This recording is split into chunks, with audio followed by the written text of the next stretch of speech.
primera vez que ocurre en la historia y no será la última. Me refiero a un acontecimiento que es muy revelador de los cambios históricos. Y este acontecimiento es el siguiente.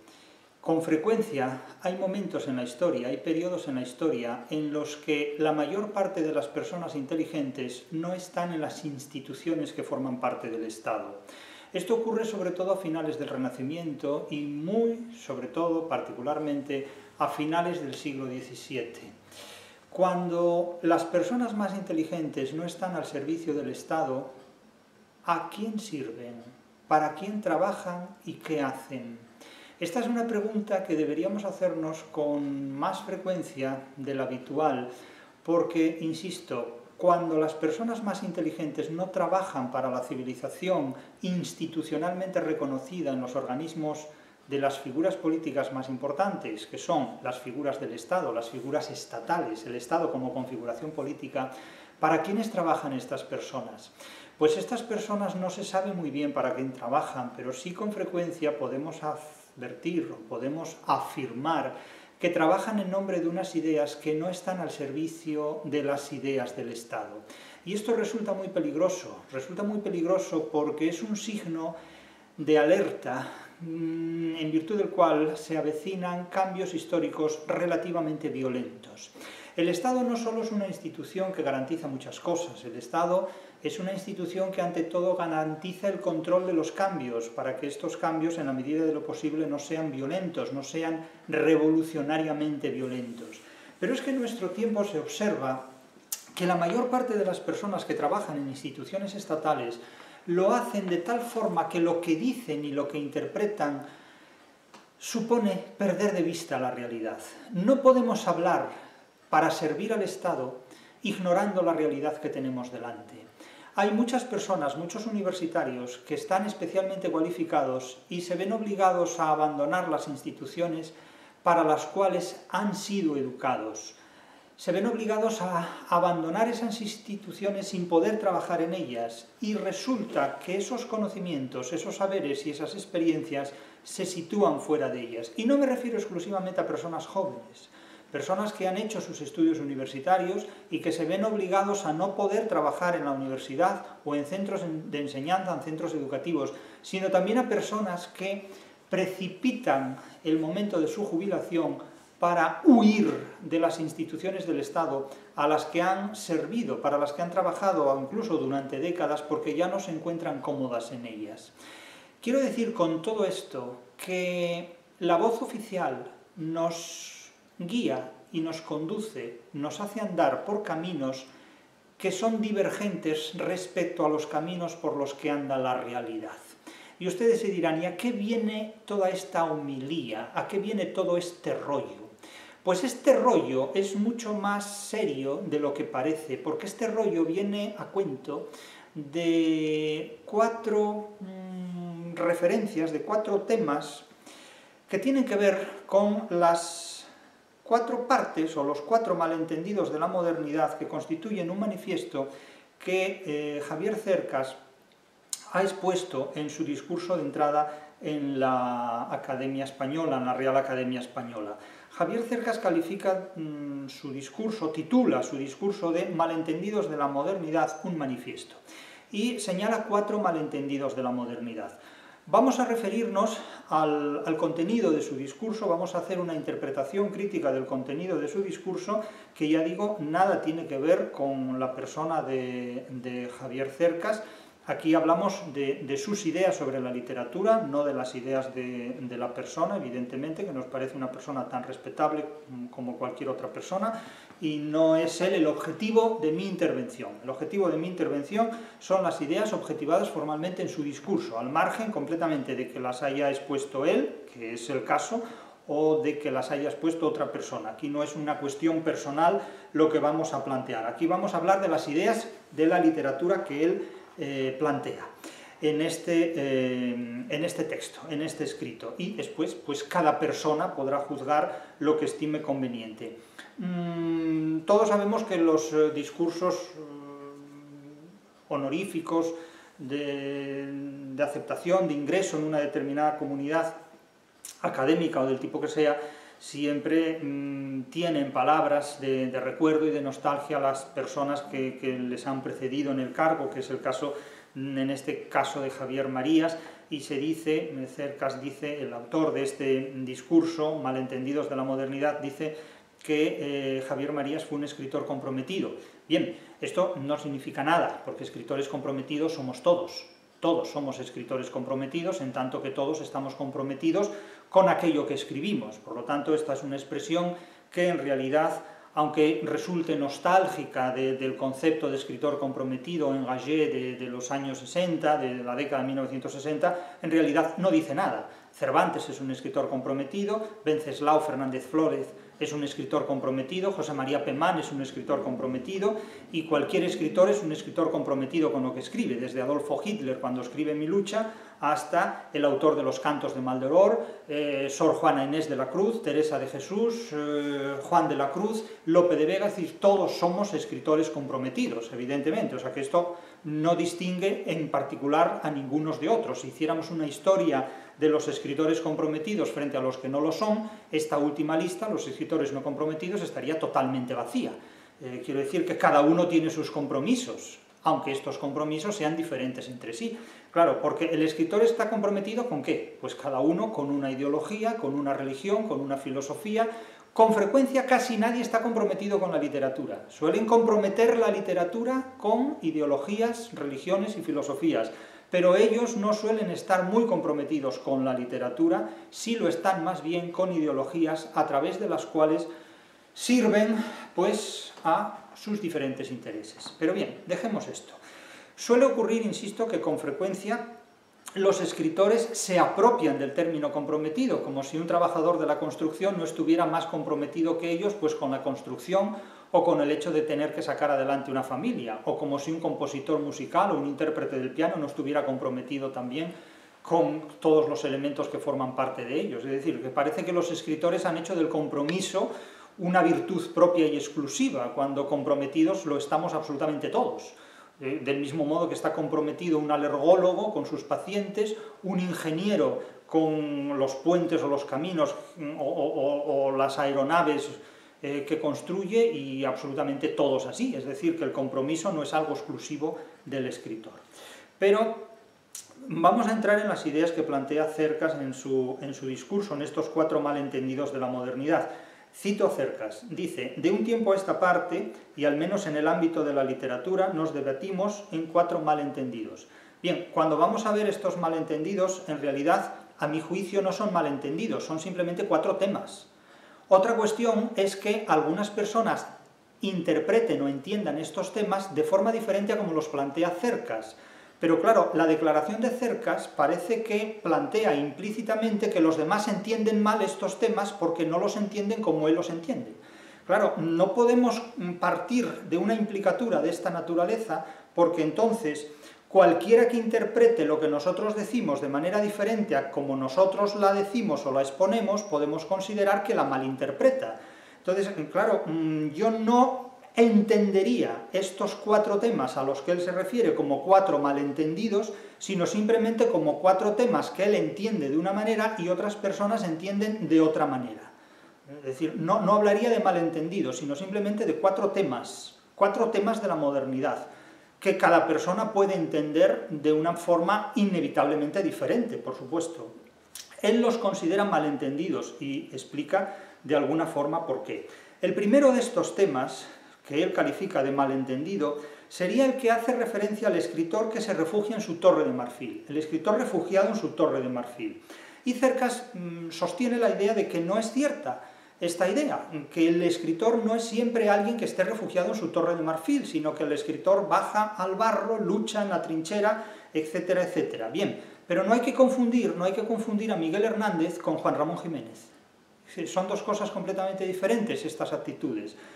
Muchos escritores han luchado en el barro de la vida y se han enfangado hasta los tuétanos, indudablemente. Quevedo estuvo preso en San Marcos de León por enfrentarse al poder, al conde duque de Olivares. Pero hay otros escritores que incluso recientemente han elogiado las actitudes de tales o cuales mandatarios políticos.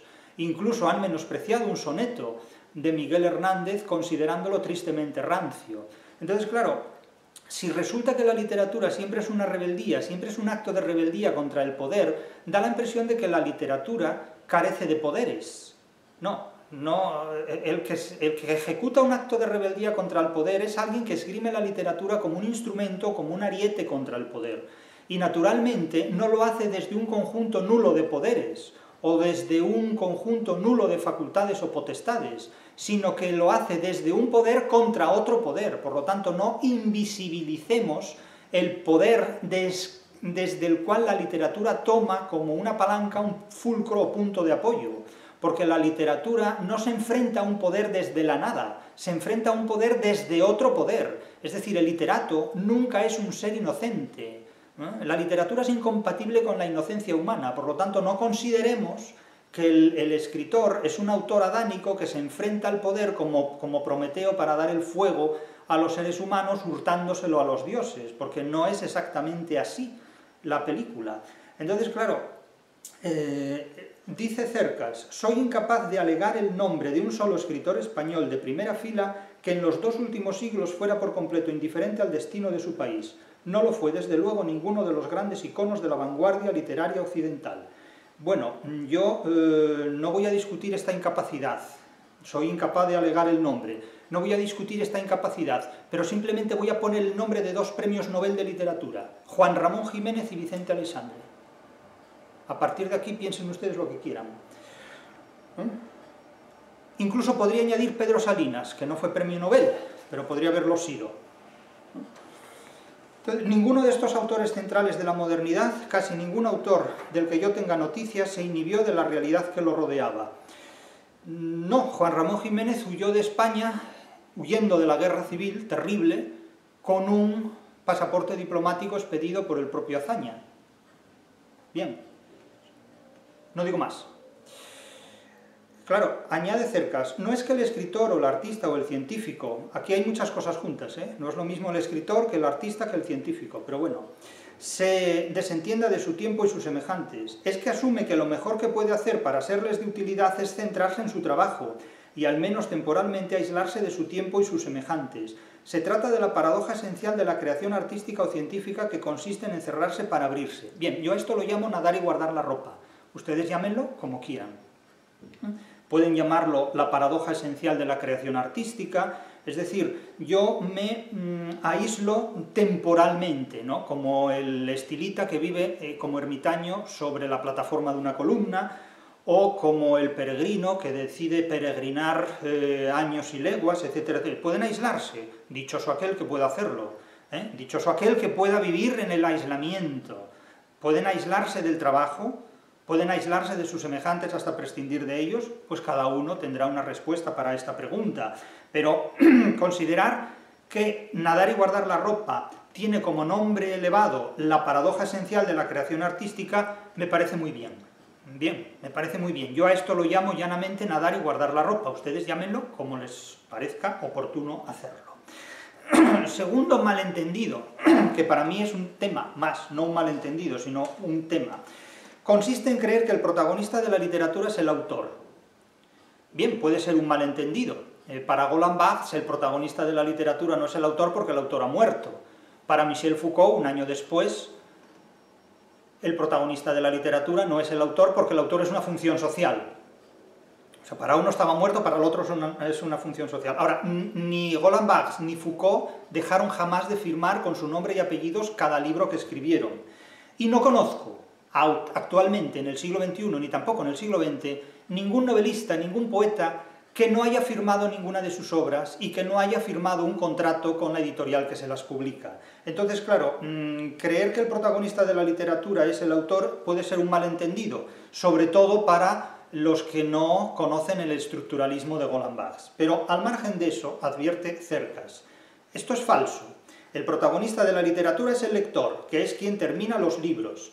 Bueno, podríamos decir que el protagonista de la literatura es el editor, que es quien hace posible su edición, o que es simplemente el transductor, el que hace posible la difusión crítica de ese libro, sea para bien o sea para mal.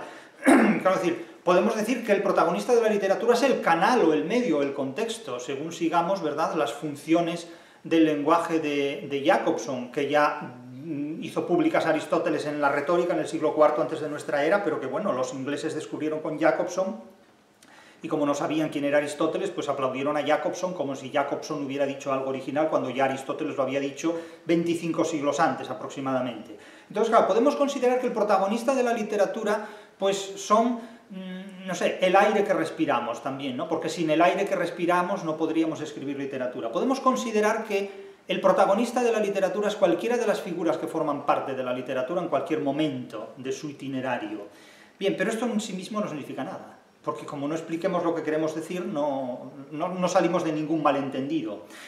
Y añado, el significado de un texto depende en exclusiva del diálogo, intransferible, imprevisible también, que se establece entre el lector y el texto. Por eso, para él, lo mejor que le puede ocurrir a una obra literaria es que la comunidad se adueñe de ella. Para un escritor, la auténtica inmortalidad es el anonimato. Bien, podríamos decir que para un ser anónimo la auténtica inmortalidad es que lo conozcan. Es decir, podemos darle vueltas a la frase que siempre resultará más o menos estimulante o graciosa. Claro, considerar que el significado de un texto depende de manera exclusiva y excluyente del diálogo que se mantenga entre el lector y el texto, pues es incurrir en lo que se llama en teoría de la literatura la falacia adecuacionista. Es decir, es la falacia que se establece sobre todo en la escuela de Constanza con Hans Robert Jauss, considerar que hay un texto y que el lector construye ese texto. Esto es luteranismo puro aplicado a la interpretación literaria. Y no en vano la teoría de la recepción es alemana, en 1967 en Constanza, porque lo que es una rehabilitación del luteranismo para la interpretación literaria. Damos por supuesta una realidad y esa realidad la reconstruye la conciencia del lector, ya no del Espíritu Santo que inspira a Lutero en el significado del texto, sino simplemente un idealismo en la conciencia del lector que construye mediante un diálogo entre quién, ¿qué diálogo protagoniza el texto? Si eso es una realidad que solo puede reavivar un lector después de que un autor lo haya objetivado. Esto es un autoengaño, en definitiva. Pero bien, en esta falacia adecuacionista sitúa Cercas el protagonismo de la literatura. Bien, es lo mismo que si dijéramos que el protagonismo está en el autor, fue lo que se había dicho antes. Las poéticas de autor centraron el centro, valga la redundancia, de gravedad de la interpretación literaria en la figura del autor. Con los estructuralismos esto se destruye y se produce un desplazamiento, muy teórico por cierto, hacia la estética de la recepción que incurre en la falacia adecuacionista. El estructuralismo había incurrido en la falacia teoreticista y postulando naturalmente el nihilismo mágico de la muerte del autor, es decir, el autor ha muerto, proclama en términos de nihilismo mágico Roland Barthes, y Cercas, básicamente, quizás determinado por su formación de estudios literarios, se ha quedado en la falacia adecuacionista de la estética de la recepción. Pero él probablemente no es consciente de lo de la falacia adecuacionista, es una reinterpretación que hacemos muy a posteriori de esto. Esto es un error, no es que sea un error, es el resultado de la formación del autor. Como cualquier autor tiene su formación y como dentro de muchos años, pues cualquiera podrá decir de lo que hoy decimos que hemos sido, digamos, víctimas de una determinada época, de una determinada interpretación. Bien, pero es bueno que alguien nos advierta de esto, porque si no, nos pasamos toda la vida creyendo que los protagonistas de la literatura somos los autores o somos los lectores. Bien, no dejan de ser frases, podemos decir, el protagonista de la literatura es la primavera, o es la sopa de ajo, o son los pajarillos silvestres. Bien, el protagonista de la literatura es la literatura, no es ni el autor ni el lector, es la literatura misma, porque el motor de la literatura es en definitiva el material del cual la literatura está construido. Y los materiales que construyen la literatura son el autor, la obra literaria, el lector y el intérprete o transductor. Esos son los términos que constituyen ontológicamente la literatura y esos son sus protagonistas de referencia. No podemos reducir el protagonismo a un solo elemento de los términos, ¿no? Y dirán, bueno, esa es tu opinión. Bien, la opinión es una de las formas de la ignorancia. Esa no es mi opinión, esa es mi teoría de la literatura. Son dos cosas diferentes. Si ustedes se mueven en el mundo de las opiniones, pues disfruten de ellas. Tercer malentendido, que para mí es simplemente el tercer tema, porque no es un malentendido. Aquí advierte Cercas que la literatura popular no es propiamente la literatura que a él le gusta, porque él prefiere la popularidad de la literatura que no la literatura popular. Bueno, esto es un juego de palabras que en sí mismo no significa mucho. Aquí naturalmente late el imperativo de Ortega y Gasset de la minoría selecta, y naturalmente Cercas en este contexto habla en un foro de minorías supuestamente selectas. Y claro, pues ante las minorías supuestamente selectas hay que marcar distancias frente a la literatura popular.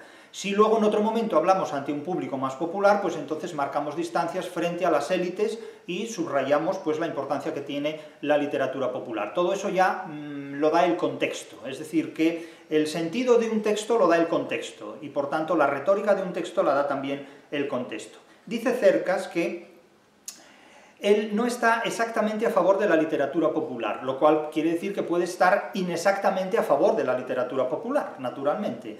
Pero a la literatura popular le da absolutamente igual que Cercas, yo o María Santísima estén o no a favor de la literatura popular. Eso es algo que a la literatura, que será muy sensible y todo lo que ustedes quieran, le da absolutamente igual. Es decir, que el hecho de que alguien diga yo estoy a favor o en contra de la literatura de Ramón de Campoamor, de las Jarchas, del Buscón de Quevedo o del Lazarillo de Tormes, es que a las Jarchas, al Buscón de Quevedo, al Lazarillo de Tormes le resulta completamente indiferente. Esto es una declaración de principios ante terceros, ante oyentes, pero que no va a ninguna parte. Advierte Cercas en este contexto que el público no existe, lo único que existe son los lectores concretos, cada uno de los cuales es distinto. Bien, esto es lo mismo que decir que no hay océano, que hay gotas de agua juntas, y que cada gota de agua es diferente, pero que juntas constituyen otra cosa que no existe, que se llama océano. Bien, o sea, el público no existe. Díganle ustedes a las editoriales que el público no existe. A ver a quién venden las editoriales los libros. Claro, el público no existe, lo que hay son lectores. Es como decir, no, el cuerpo humano no existe, lo que hay son carne y huesos, más o menos juntos, pegados y articulados. No, esto es una metáfora que hay que explicar de manera muy forzada para hacerla legible. Entonces, no es que esto sea un malentendido, es que es un malentendido de la manera en que se plantea, en realidad.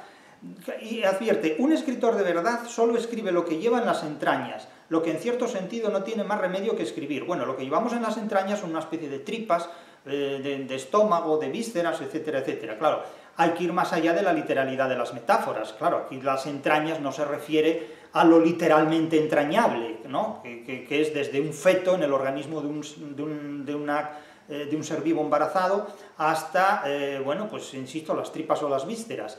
Lo que un escritor de verdad escribe, ¿y cuáles son los escritores de mentira? ¿Cuáles son los escritores de mentira? Porque claro, si hablamos de escritores de verdad, tenemos que hablar de escritores de mentira. ¿Cuáles son los de mentira? Un escritor de verdad solo escribe lo que lleva en las entrañas. Es que no puede escribir lo que no lleve en las entrañas. Es que, vamos a ver, no puede escribir lo que lleve en las entrañas un extraterrestre. Es que son frases que en realidad no significan mucho. Son frases metafóricas. Y lo que no tiene más remedio que escribir. Sí, pero es que eso no significa que valga la pena. Es decir, la literatura más entrañable no es necesariamente la más valiosa. Es que la literatura requiere algo más que entrañas, requiere sobre todo inteligencia. Al menos a corto plazo hay libros buenos que se venden mucho y libros buenos que se venden poco, igual que hay libros malos que se venden mucho y libros malos que se venden poco. Bien, esto es un trabalenguas. El cielo está enladrillado, ¿quién lo desenladrillará? El desenladrillador que lo desenladrille, buen desenladrillador será. ¿Verdad que lo hemos hecho muy bien? Pues aquí lo mismo. Claro, esto no significa nada. Esto no es un malentendido, esto es un tema, un tópico, un motivo literario más, el de la literatura popular. Díganle ustedes a Lope de Vega que la literatura popular no es algo particularmente valioso. Díganle ustedes a los autores o a las autoras de las Jarchas que la literatura popular no es algo particularmente valioso. Díganle a Góngora, díganle a todo el siglo de oro que la literatura popular no es algo particularmente valioso. Claro, aquí estamos al calor de Ortega, estamos mirando a Ortega y Gasset, al autor de La rebelión de las masas, al autor del menosprecio de pueblo y alabanza de minorías electas. Bueno, cada uno puede seguir lo que estime oportuno. Advierte Cercas, no estoy a favor de la literatura popular, como si a la literatura popular esto le importara. Insisto, de lo que estoy a favor es de la popularidad de la literatura. Bien, es un juego, es un bonito juego de palabras. ¿Y qué es la popularidad de la literatura? ¿Qué es la popularidad de la literatura? porque que la literatura sea popular sin el pueblo va a resultar un poco difícil, ¿no? Porque, en fin, quienes han hecho famoso, por ejemplo, a Oscar Wilde, han sido los lectores populares, ha sido el pueblo, porque los suyos, los de la élite, lo metió en la cárcel por homosexual. Quiero decir que mucho cuidado con las élites, mucho cuidado con las élites, porque quien hizo popular a Lope de Vega fue el pueblo, quien hizo popular a Oscar Wilde fue el pueblo, porque los suyos, las élites, lo metieron en la cárcel por homosexual. Así que mucho cuidado con no estar muy de acuerdo con el pueblo, porque el pueblo se puede equivocar muchas veces, pero tiene la fuerza de la cual las élites hacen uso. Porque la fuerza de las élites es la fuerza del pueblo. Así que mucho cuidado, porque la fuerza de la literatura es la fuerza del pueblo, aunque no sea quien mejor la entienda. Aunque no sea quien mejor la entienda siempre. Pero no olviden esto, quien metió en la cárcel a Oscar Wilde fueron los suyos, no el pueblo, precisamente. Así que mucho cuidado con no estar a favor de la literatura popular, cada uno tendrá sus ideas. Advierte Cercas, las razones que creo a pies juntillas en su importancia capital y en el papel determinante que puede y debe desempeñar en el devenir de los individuos y de las colectividades la literatura. Sí, y la dieta mediterránea también. Claro, la literatura y la dieta mediterránea desempeñan en el devenir de los individuos y de las colectividades un importante papel. Esto no es exclusivo de la literatura, evidentemente. Y señala un cuarto malentendido, Cercas, señala un cuarto malentendido que para mí es un cuarto tema, y habla de la utilidad de la literatura. Claro, dice que es verdad que la utilidad de la literatura o del arte en general se asienta sobre una paradoja. Esta paradoja radica en que la literatura es útil siempre y cuando no se proponga serlo. Bueno, esto no es una paradoja, esto es un juego de palabras más, como es un juego de palabras el ars gratia artis que establece básicamente Kant en su crítica del juicio. Es una de las obras más improductivas que se han escrito jamás acerca de la interpretación del arte. Es decir, es el producto del idealismo alemán, es soltar los fantasmas de la caja de Pandora del idealismo alemán. El debate sobre la utilidad de la literatura se plantea sobre todo en la Ilustración, y es el gran problema que heredamos desde entonces. Es una invención de la cultura anglosajona hacia la cual los intelectuales como Cercas y muchos otros mantienen una enorme admiración, es decir, son intelectuales absolutamente seducidos por la Ilustración porque han sido incapaces de encontrar en el barroco español el racionalismo que fundamenta la mayor parte del discurso de la modernidad, que han reemplazado desde la visión muy opaca, muy obtusa, de la Ilustración europea y europeísta. Kant básicamente lo que plantea es que las artes son inútiles, son realmente inútiles, no provocan, no desembocan, no generan, no ofrecen ninguna utilidad, porque la utilidad está sobre todo en el desarrollo tecnológico de las ciencias, y las artes son simplemente entidades inútiles, decorativas, que solo pueden habitar en los museos. Básicamente es eso. A partir de aquí se niega la posibilidad de estudiar científicamente todo material estético en general y literario en particular. La cultura empieza entonces a suplantar a la literatura hasta que hoy llegamos a la suplantación absoluta de los estudios literarios por los estudios culturales.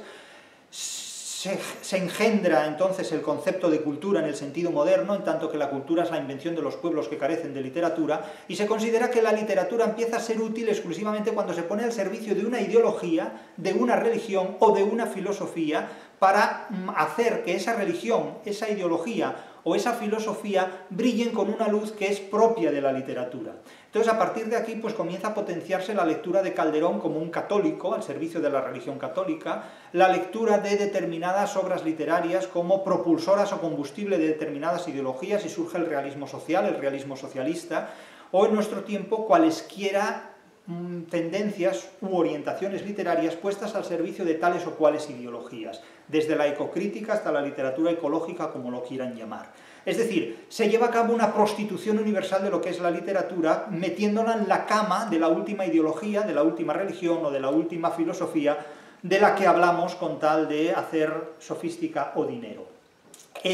A esa utilidad, a ese concepto de utilidad, ha reducido desde la Ilustración el mundo en el que vivimos el concepto de literatura, algo que era totalmente inconcebible dentro de la tradición literaria grecolatina anterior a la Ilustración europea y europeísta y antiespañola, básicamente, antibarroca por completo, que llega pues a suprimir, a prohibir los autos sacramentales de Calderón, y que llega, bueno, pues a considerar que el Quijote de Avellaneda es más valioso que el Quijote de Cervantes. Eso es la razón ilustrada, en definitiva. Pero Cercas advierte más. Cercas advierte: el escritor asume al realizar su tarea una gran responsabilidad. La responsabilidad de contar la verdad. A mí me hace ya mucha gracia cuando alguien invoca la verdad. La gente invoca la verdad como si la conociera, como si tuviera una relación confidencial con la verdad, o como si quedara con la verdad todos los días para tomar café o comer juntos. Y la verdad, pues, se le declara a él y le dice: mira, esto es así y yo hablo contigo, pero no con los demás. Y claro, pero ¿quién es el escritor para declarar la verdad? ¿Qué relación de privilegio tiene cualquier escritor para declarar la verdad? De la verdad, un escritor no sabe más que yo. De la verdad, un fontanero no sabe más que yo. De la verdad, un pianista no sabe más que yo. De la verdad, nadie sabe más que otro, en definitiva, a menos que la haya estudiado científicamente, categorialmente, y la haya contrastado con otros que también la han estudiado. Y aún así veremos a ver si entre los dos, entre los tres o entre los 3000 llegan a algún acuerdo con la verdad. A mí me hace mucha gracia esa actitud de postular una relación de privilegio con la verdad. Es como si el gremio de los pasteleros dice: el pastelero tiene una gran responsabilidad, que es hacer pasteles de verdad. ¿Y cuáles son los de mentira? Claro, los artesanos son los de verdad y los no artesanos son los de mentira. Claro, esta autoatribución de yo tengo relación con la verdad y los demás no, pues es de lo más curioso y sorprendente, es muy graciosa, porque esto es una declaración profesional de narcisismo exclusivo a los escritores y a los intelectuales.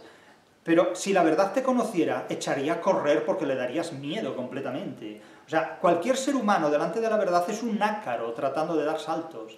Entonces, me hace mucha gracia que diga: el escritor tiene como responsabilidad contar la verdad. Eso lo dirá cualquiera de sí mismo. Lo dirá el fontanero, lo dirá el pastelero, lo dirá el cura, lo dirá el peluquero, lo dirá el profesor de universidad, lo dirá el catedrático de teoría de la literatura y literatura comparada, lo dirá cualquiera. Pero eso no significa absolutamente nada. Y prosigue: no la verdad de la historia, o la ciencia, o el periodismo, sino una verdad moral, universal. Bueno, esto ya es la verdad suprema, pero vamos a ver, esta es la verdad de los curas. La verdad moral es la verdad del sacerdote, es la verdad del miembro de una iglesia, es la verdad del miembro de un partido político, es la verdad del miembro de un representante filosófico. Esta no es la verdad de la literatura. La verdad de la literatura es precisamente la verdad del que discute la verdad del poder. No hablamos precisamente de que la literatura es rebeldía, no hablamos precisamente de que la literatura es el enfrentamiento con un determinado poder, no se advierte que sea precisamente para exponer un desarrollo de libertad. Entonces, ¿cómo se puede decir que la responsabilidad de un escritor es decir la verdad moral? ¿Y cuál es la verdad moral? ¿Quién tiene autoridad para imponer a otros una verdad moral? Pregunto, ¿quién la tiene? Pues en los tiempos de antes el cura, y para eso se hizo una ilustración, para liberar al ser humano de la fuerza de la verdad moral de un grupo de individuos que quieran. Eso es atentar contra la primera enmienda de la Constitución de los Estados Unidos, de la democracia estadounidense en principio. No hay una verdad moral por encima de las demás verdades morales, y esto lo decimos en nombre de la Ilustración. Claro, es que entonces ahora resulta que hemos huido de los curas después de la Revolución Francesa para entronizar en el altar de la literatura a los escritores. Ahora resulta que Juan Ramón Jiménez va a ser un César de la moral. Hombre, claro, la verdad de la historia exige estudiar historia, si es que se puede encontrar científicamente la verdad de la historia. Lo mismo ocurre con las diferentes ramas científicas, la verdad de la medicina o la del periodismo, pero resulta que anteponemos a todas estas verdades la verdad de la literatura. Pero si la literatura es una ficción, la literatura está exenta de veridicción, la literatura no dice verdades, la literatura expone ficciones, la literatura no es verificable, pero ¿qué concepto de ficción hay aquí? Y por otro lado, advierte, tal vez antes que cualquier otra cosa, la literatura es una invitación y a la vez una forma de vivir más, de una manera más rica. Bueno, esto se llama longevidad, no hay que acudir a la literatura. Más compleja y más intensa, una forma también de adueñarse de todo, del todo de la propia existencia. Bueno, esperemos que no sea de la ajena también. O como mínimo el mejor instrumento que conozco para intentarlo. Bueno, hay muchos instrumentos, yo no sé los que conocerá o no, ni me meto en este tema. Pero claro, en fin, cuando alguien postula que tiene una relación de privilegio con la verdad, A mí me inquieta mucho ese tipo de gente, ¿no? Incluso nombraría aquí a un sofista como Borges que dice que hay gente que habla con la seguridad de quien desconoce la duda. A mí las personas que hablan de tú a la verdad me resultan cuanto menos simpáticas, ¿eh? Las personas que tratan de tú a la verdad y que dicen yo soy más amigo de la verdad que de Platón, como si conocieran la verdad o como si hubieran conocido a Platón, me resultan simpáticas, realmente me resultan muy simpáticas. Y ya para concluir, porque la cosa no da para más, cito, si la literatura se toma en serio a sí misma, si el escritor es fiel a sus obsesiones también son fieles los psicópatas, ¿eh? O sea que eso no hay... Y me dirán, bueno, es que los escritores son psicópatas también, sí, ustedes no saben lo que dicen. Ustedes no han tenido delante a un psicópata nunca.